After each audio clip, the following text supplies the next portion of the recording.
Hello everyone, let's start the topic that is Jean Francois Lyotard answering the question,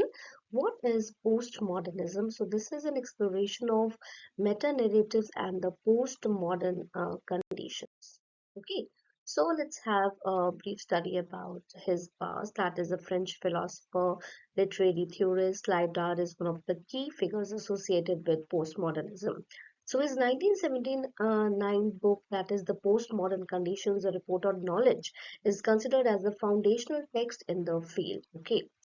the modern condition जब हम बात करते हैं gene लायोटार्ड की तो वो कहते हैं कि मॉडर्न कंडीशन क्या है एक ओवरव्यू उसके बारे में क्यों ना ले लिया जाए so he says that before understanding postmodernism को समझने से पहले हमें मॉडर्निज्म को समझना पड़ेगा so this era was characterised by a belief that in universal truths reasons and progress जब हम बात करते हैं मॉडर्निटी की तो उसमें हम बहुत ही बड़े पर्सपेक्टिव पर बात करते हैं कि जो सच्चाइयां हैं तथ्य हैं कारण हैं और जो हमारी तरक्की चल रही है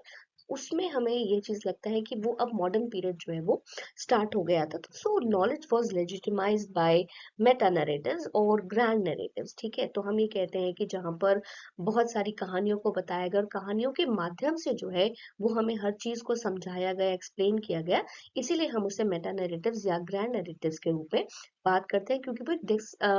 यू नो डिस्क्रिप्शन जो चीजें चलती हैं जो हम बताना चाहते हैं उनको बहुत गहराई से जो है वो समझाने की हमें कोशिश की गई कहानियों के माध्यम से so that was the modern condition okay The meta narrative is a large scale all encompassing philosophical theory about the world कि हमने संसार को कैसे समझा एक हमने उसको सीधा देखा कि संसार बहुत ही अच्छा है लेकिन एक हम फिलोसॉफिकल थॉट से उसकी तरफ देखते हैं कि क्या संसार में सभी लोग एक जैसे हैं all individuals are same okay so that was a very big philosophical theory by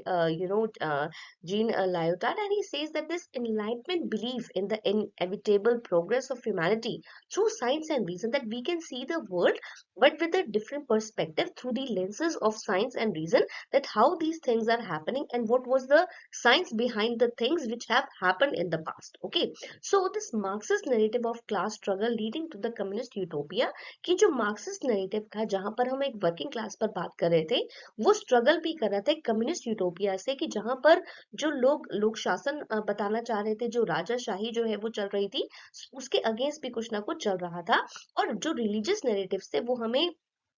किसी भी चीज की एग्जिस्टेंस को डिवाइन एक्सप्लेनेशन के तौर पर काम करते थे कि अगर भगवान वहां पर प्रस्तुत है तो भगवान किस तरीके से हमें नजर आता है ठीक है व्हेनेवर वी डाई जब भी हम मरने वाले होते हैं तो हमें भगवान नजर आता है कि चलिए अब हमारा अंत नजदीक आ रहा है या हम किसी समस्या में जब घिर जाते हैं तो भी हम भगवान को याद करते हैं so these kind of narratives are called as religious narratives तो इनका जो एक एरिया था जो दायरा था जो है वो बढ़ गया था so the central thesis was that the incredulity है ना so Lyotard's most famous definition of postmodernism is incredulity towards meta narrative कि हमारा जो पर्सपेक्टिव है क्या हम उसको एक फेलियर की नजर से देखते हैं या नहीं देखते हैं so that is the argument that in the wake of 20th century failure जो 20वीं शताब्दी के जो फेलियर चल रहे थे जैसे जो वर्ल्ड वॉर्स थे जेनोसाइड्स थी राइज ऑफ टोटलिटरिज्म जो चल रहा था so these grand stories have lost the power and authority कि लोग थक चुके थे ठीक है so we no longer believe in single universe to the truth कि हम ये मान ही नहीं रहे थे कि ये चीजें क्या है वो सिर्फ एक पावर या अथॉरिटी के साथ ही चलती हैं okay so next is the rise of little narratives तो लोगों ने छोटा सोचना शुरू किया छोटा सोचने का मतलब क्या था कि वो थोड़े से पर्सपेक्टिव को उन्होंने थोड़ा सा अपनी तरफ डाइवर्ट कर दिया okay so these meta narratives crumbles इन सभी का जो बड़ा जो थॉट था वो टूटने लगा and they were replaced by petits recits और लिटिल नैरेटिव्स तो लोगों ने अपनी चीजों को स्पेसिफिक कंटेंट्स को छोटी स्टोरीज को फ्रेगमेंट्स में तोड़ना शुरू किया पार्ट्स उनको दे दिए लोकलाइज पर वो आ गए वो बड़े नैरेटिव्स के तौर पर नहीं देख रहे थे they were seeing the world as a short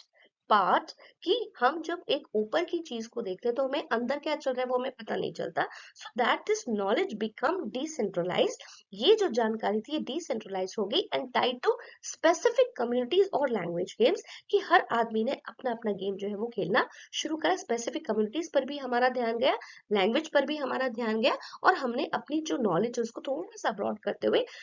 जो हमारी नॉलेज गेनिंग का जो स्तर था यानी कि जो चीज हम पाना चाहते थे वो नीचे स्तर से हमने काम शुरू किया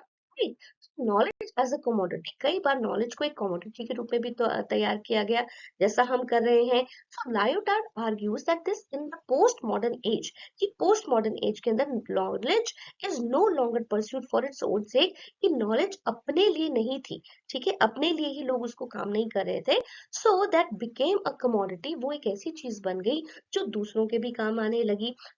प्रोड्यूस्ड, उससे पैदा किया गया, कंज्यूम भी किया गया, लोगों ने उसकी यूजफुलनेस को ध्यान दिया, इट्स एफिशिएंसी की, उसकी ताकत क्या है, and its ability to be sold, और उसको बेचने की भी ताकत रखी गई। सो आज के जो हम प्लेटफॉर्म में देखते हैं, जैसे हमारे जो बहुत सारे कोचिंग सेंटर्स हैं, जो हमारी स्कूल्स हैं, वहां पर हम क्या है, वो अपनी नॉलेज को जनरेट भी करें और वो जा भी रही है। So universities for example are pressure to produce research that has economic value, और यूनिवर्सिटीज का जो मेन पर्पस है वो यही होता है कि उनको कहा जाता है कि आपको ऐसा रिसर्च करना है जिससे इकोनॉमिक वैल्यू भी जो है वो इंक्रीज हो। So the role of technology was also working. जैसे मॉडर्निज्म के बारे में बात करते हैं, these technological advancements, particularly computers, जब यहाँ पर ये चीजें आई, जैसे कि laptop, we are working on a laptop, computers, information systems, they accelerated to the shift to a post modern condition, कि वहां पर एक बहुत अच्छे से एक किसी भी चीज को एक्सेजरेट करा गया, और काम जो है, उसकी ताकत जो है वो बढ़ गई। So knowledge is now transmitted in bit byte size packets, की अब किताबों के रूप में आ गई, वैल्यूड फॉर इट्स एक्सचेंज, ठीक है, value rather than it's inherent truth. कई बार क्या था, चीजें बिक रही थी, यहाँ पर नॉलेज जो है वो एक व्यक्ति से दूसरे व्यक्ति को, that has been transferred, that has been exchanging for their own benefits, but जो उसके अंदर की जो सच्चाई थी वो नहीं सामने लोग कर पाते, क्योंकि we can have the books, हमारे पास किताबें हो सकती हैं, बट जब तक हम किसी किताब को खोलेंगे नहीं, हमें अंदर की ट्रुथ पता नहीं चलती है। So this makes it easier to delegitimise meta narratives, तो ये आसान हो गया इन मेटा नैरेटिव्स को तोड़ने के लिए। So language games like Wittgenstein, what that is live that borrows the concept of language games. वो इस जो है concept को लेकर है from philosopher, जो एक बहुत ही popular philosopher थे, Ludwig Wittgenstein, ठीक है। So this language game is a system of rules. अब लैंग्वेज गेम को हमने कैसे देखा, दैट इज एक ऐसा तरीका था जिसके अंदर नियम तो थे, फॉर यूजिंग द वर्ड्स, जहां पर शब्दों का इस्तेमाल हुआ इन अ स्पेसिफिक कंटेक्स्ट, हमने उसको एक पर्टिकुलर चीज के लिए हमने उसको मान लिया। सो लाइव applies this to knowledge, so वो यही चीज नॉलेज के ऊपर भी अप्लाई करते हैं, डिफरेंट ग्रुप्स के ऊपर अप्लाई करते हैं, scientist, artist, social activist play different language games with different rules, ठीक है। So just to bring out the truth over the statement, okay. Next is the end of the universal truth. अब यहाँ पर सांसारिक तथ्यों के बारे में जो बात थी वो बंद हो चुकी थी। That is the post modern view, की जो पोस्ट मॉडर्न व्यू है वो दैट इज कि वो एक सिंगल नहीं रहा, बहुत ज्यादा गहरा नहीं रहा, बट उसका जो ऑब्जेक्टिव था that is to bring out the truth for the people, okay. तो सच्चाई को सामने लाना, instead there are many truth, बहुत सारी सच्चाइयां थी, each valid within its own language game, हर चीज अपने लिए काम कर रही थी। So this leads to a kind of pluralism and relativism, जहां पर कनेक्टिविटी बढ़ गई, बट विद डिफरेंट पर्सपेक्टिव्स। जैसा कि मैं हमेशा कहती हूँ कि हर आदमी की जो देखने की जो ताकत होती है बहुत अलग होती है, दैट कैन एग्जिस्ट, वो वहां पर रह सकती थी साइमल्टेनियसली उसी समय पर, without one being superior to others, कि हमने यहाँ पर किसी को भी इंपॉर्टेंस नहीं दिया, ठीक है, हमने किसी को भी बहुत ज्यादा सुपीरियरिटी कॉम्प्लेक्स नहीं दिया, हमने ये कहा that is the knowledge or the truth that was there, but with a different perspective and a different approach. So the thing is, suppose the thing that at the end of universal truth was there, but universal truth was not accepted on the whole, क्योंकि वो पहले ही हो चुका था। So that is the post modern conditions and art. अब देखिए कि चीजें बहुत रीस्ट्रक्चर हो रही थी, रीफ्रेम हो रही थी। So Lyotard discuss that how postmodernism affects art, की किस तरीके से जो पोस्ट मॉडर्निज्म है वो आर्ट्स को भी अफेक्ट करती है। सो he argued that postmodern art rejects the universal aesthetic rules of modernism. Post modern art जो है, क्योंकि लोगों का जो लिखने का तरीका था वो बहुत ज्यादा चेंज हो गया। कई लोग पुराने समय में गाने के रूप में अपनी बात को एक्सप्रेस करते थे, कविताओं के रूप में एक्सप्रेस करते थे, और कविताओं के लिए एक बहुत ही वेल फ्रेम स्ट्रक्चर या राइम स्कीम होती थी कि इसी पर हमने काम करना है, लेकिन मॉडर्निज्म के साथ पुरानी चीजों को छोड़ दिया गया और नए रूल्स उन्होंने अपना काम करा। Okay, so it is characterised by pastiche, that is copying past styles without parody, कि आपने पुरानी चीज को उठाया लेकिन उसी को सभी कुछ उसको रिकमेंड नहीं किया, एक्सेप्ट नहीं किया, और आपने कुछ नया कुछ करने की सोची, you try to do something new. Okay, fragmentation उसे पार्ट्स में तोड़ा गया, blurring of the lines between high and low culture, कि आपने जो है वो एक लाइन जो थी जिसको हम कहते थे कि एक लाइन बनी हुई है, एक ट्रेडिशंस की लाइन है, there is a line between the good and the bad, there is a line between the high and the low culture, तो ये लाइनें भी जो है ये धुंधली पड़ रही थी, क्योंकि लोग यहाँ पर वो चाहते थे कि लोग इकट्ठे मिलकर काम करें, तो उन्होंने पोस्ट मॉडर्निज्म कंडीशन को आर्ट्स के साथ वहां पर जोड़ा। लाइट आर्ट के काम को क्रिटिकली भी एनालाइज किया गया, and that was light arts work has face significant criticism, क्योंकि जब भी आप कोई नई चीज अप्लाई करते हैं, whenever you want to go for something new creative, तो लोग हमेशा यही कहेंगे that this is not possible, possible ही नहीं है। सो क्रिटिक्स ने ये आर्ग्यू किया दैट, इसका जो आर्ग्यूमेंट था वो that was dismissal of meta narratives could lead to nihilism और इनएबिलिटी टू चैलेंज इनजस्टिस। यहाँ पर निहिलिज्म क्या है, जहां पर लोग सिर्फ अपने बारे में ही सोच रहे हैं, क्योंकि उनको लगा कि जो मेटा नैरेटिव्स को जब आप छोड़ना चाहते हो, क्योंकि जब हम एक समग्र चीज नहीं देखते, जैसे हम कहते हैं कि पूरा संसार ही हमारा घर है ना, तो अगर हम सिर्फ अपने घर तक आ जाएंगे तो फिर हमें वहां पर क्या है कि हम एक्सपोजर है, we will get away from that exposure, हमें एक्सपोजर नहीं मिलेगा, हम लोगों से मिलेंगे नहीं, लोगों के बारे में जानेंगे नहीं, और उनको लगा कि इनजस्टिस जो है वहां पर उस चीज के लिए थ्रेट हो जाएगा कि सभी के साथ हम बराबरी का स्वरूप नहीं कर सकते, है ना, तो हमारी इनेबिलिटी हो जाएगी कि किसी के साथ अगर कुछ बुरा हो रहा है तो हम बोलेंगे भी नहीं। So there is no universal truth, अगर संसारिक सच्चाई नहीं है, how can we argue against something like fascism, हम इस चीज के अगेंस्ट कैसे जाएंगे, how can we will get that revolt against all these stupid things. So Lyotard's response was the different, उनका response जो था वो ये था कि लायोटाइड ने जब एड्रेस किया these critics with the concept of different, कि सभी लोगों का जो स्तर है वो अलग है, there is a conflict between two parties, कि यहाँ पर दो पार्टीज के बीच में लड़ाई हो that cannot be resolved, कि वो सुलझेगा ही नहीं, because they do not share a common set of rules और लैंग्वेज, क्योंकि अगर हम एक ही घर में हैं, एक ही प्लेस पर है, everybody is having a different thought, लेकिन अगर सब अपनी अपनी करेंगे तो वैसे भी कुछ नहीं हो सकता, है ना। So there should be one person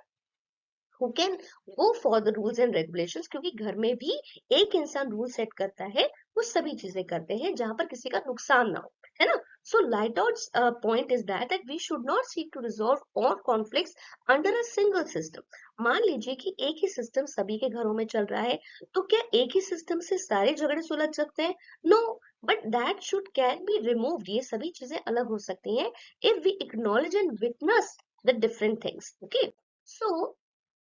legacy of the post modern condition, तो उन्होंने कहा कि जो पोस्ट मॉडर्न कंडीशन की जो लेगेसी है, जो चलती आ रही है, हम इससे अलग कैसे हो सकते हैं। So Lyotard's ideas are now a cornerstone of many academic disciplines. Okay, cornerstone हो गया, उनके आइडियाज को एक जगह रख दिया गया, but philosophy and sociology to arts and literary theory, की लोगों ने सोचना शुरू किया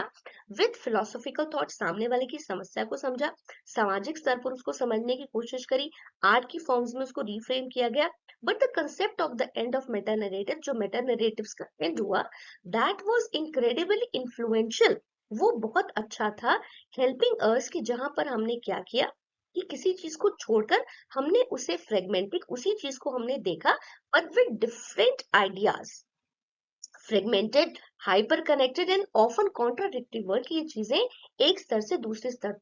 आ गई। So that is the summary. अगर हम समरी को ध्यान से देखें तो वो कहता है एक्चुअली कौन कौन से क्वेश्चंस लाइटवेट बताना चाहते हैं। First is what is postmodernism, कि आप पोस्ट मॉडर्निज्म को कैसे डिफाइन करते हैं। That is by declaring it to be an incredulity towards meta narratives, की मेटा नैरेटिव्स को छोड़कर और उसे ओपननेस के साथ एक्सेप्ट करना। So this shift has led to the fragmentation of knowledge, कि नॉलेज एक जैसी सभी पर नहीं थोपी जा सकती, उसको थोड़ा थोड़ा थोड़ा पार्ट्स में समझना पड़ेगा, that is little narratives, and to bring out something new, more pluralistic understanding of truth, कि हम सच्चाई को समझे लेकिन कड़वाहट के साथ नहीं, but with an understanding of knowledge and new learning. Okay, so thank you for today, and I hope you have enjoyed this video. So if you have liked it, please like and subscribe to my channel. That is Dr. Pallavi Literature. Keep it simple for English lovers. Thank you so much.